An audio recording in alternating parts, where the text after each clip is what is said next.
Sintra is a magical city which is listed on a UNESCO World Heritage Site, 25 kilometers from Lisbon. It is the most popular day trip for tourists visiting the Portuguese capital and the richest city in the country. Sintra occupies not a very high chain of granite mountains covered with forest and lies above a gently rolling landscape on one side and the ocean on the other side. The king had his summer palaces in Sintra, like many aristocratic families. From the 19th century, English and German romantic artists have been visiting the city and were captivated by the site's beauty and the exceptional mix of natural and cultural site. Surrounded by mystery and drawn in mist a part of the year, Sintra is a high site of transcendence, where religion, esoterism, the cult of nature and freemasonry are written in many ways in the scenery. Sintra gathers many palaces and gardens, sanctuaries and monasteries, woods, lakes, beaches and various rock formations. It is impossible to visit it all in just one day. From the train station or the tourism office, the 434 bus as well as tuk-tuks allow you to join the sites the further away from each other. A personal vehicle may be handy in joining the coast.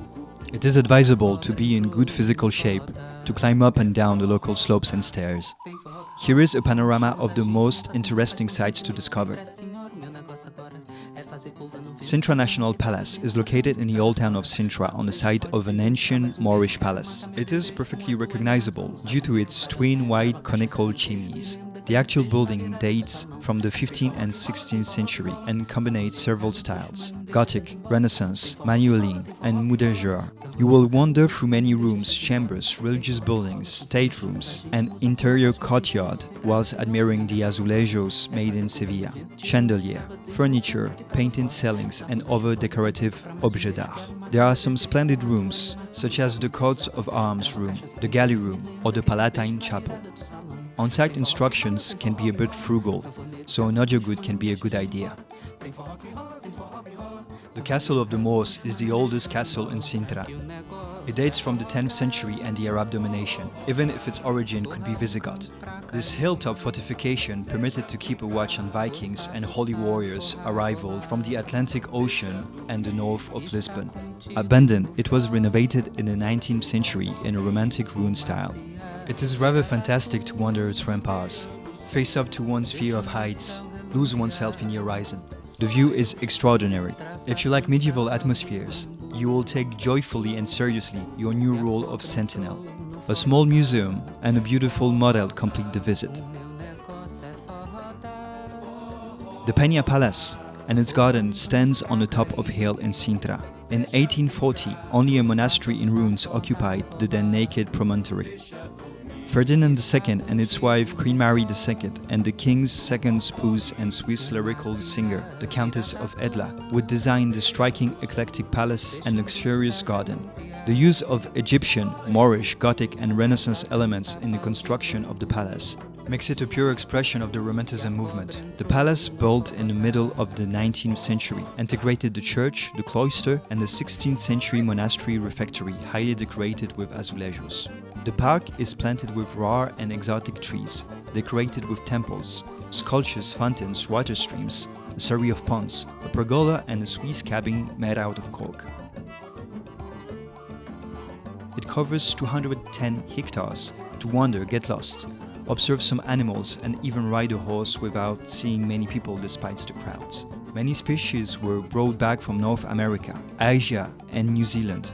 You can find sequoias, camellia garden, azaleas, tree ferns that added themselves to local species of oak, pine and cypress. This is really a magical space, the genial creation of an artist king from German descent in love with trees. The king planted thousands of trees, contributing to create the romantic character of Sintra. Note that it is possible to visit the Park of Peña without visiting his palace. In any case, try to arrive early because waiting queues can be very long. La Quinta da Regaleira is another quirky and eclectic construction in Sintra.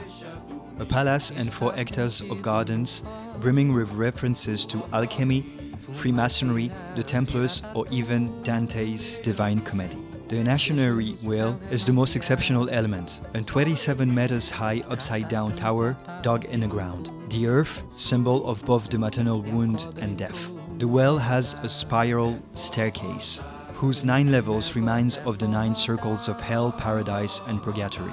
It may be useful to visit the palaces with a guide or an audiobook to fully appreciate all its symbolism. Last palace of the area, Monserrate Palace, is another example of eclecticism of the mid-19th century. You will find neo-Gothic, so dear to romantics, to architectural elements inspired by India. Monserrate is famous for its gardens, where more than 3,000 exotic species from all over the world grow. Give us a like if you enjoyed the video or leave a comment. You can also subscribe to our channel, it will motivate us to do even better next time. Be curious and enjoy your stroll. Fazer curva no vento, tirando o que tava dentro, botando o que tava fora. Saco, lixo, fole, tem tempo pra mais um beijo. Quero matar meu desejo com a tua animação. Usa bombeiro, usava, trava cachaça com queijo.